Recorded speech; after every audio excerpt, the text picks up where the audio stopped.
দানও নাই বনও নাই রে বাবা, আমার হল তুই গেছে ওখানে সরকারতে আমার যাতে সাহায্য হন রে বাবা। আমি কোনো মতো আর কোনো বছর কোনো নিষ্কার হইছে না।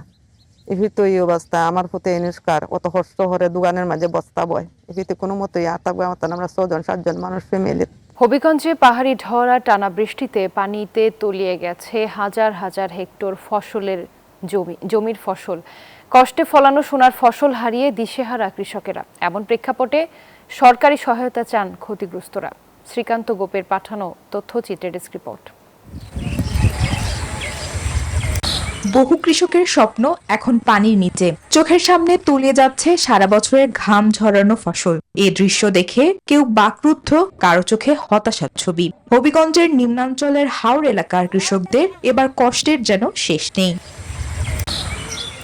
হবিগঞ্জের বানিয়াচং উপজেলার স্বামীহারা জাহেদা খাতুন একমাত্র সম্বল 12 খের কৃষি জমি। সেখানে ফলিয়েছিলেন সোনালী স্বপ্ন।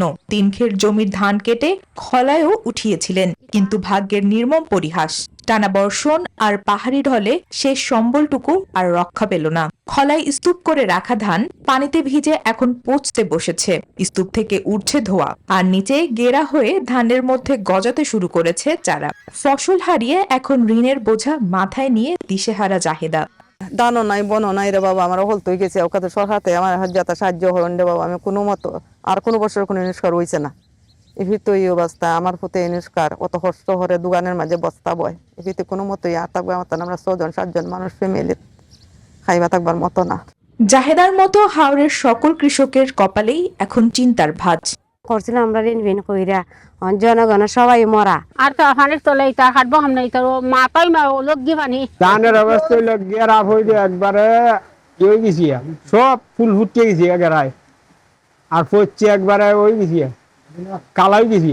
দুর্যোগ ব্যবস্থাপনা অধিদপ্তরের সঙ্গে সমন্বয় করে ক্ষতিগ্রস্ত কৃষকদের তালিকা তৈরি করা হচ্ছে। তাদের সহায়তায় নেওয়া হচ্ছে প্রয়োজনীয় ব্যবস্থা, জানান কৃষি সম্প্রসারণ অধিদপ্তরের এক কর্মকর্তা। আমাদের মাঠে জরিপ চলতেছে এবং আমাদের যে দুর্যোগ ব্যবস্থাপনা মন্ত্রণালয় থেকে তারা একটি তালিকা করতেছে। সেখানে আমাদের উপজেলা কৃষি অফিসারবৃন্দ সহায়তা করছে, উপসহকারী কৃষি অফিসার তারা সহায়তায় তালিকাটা করছে।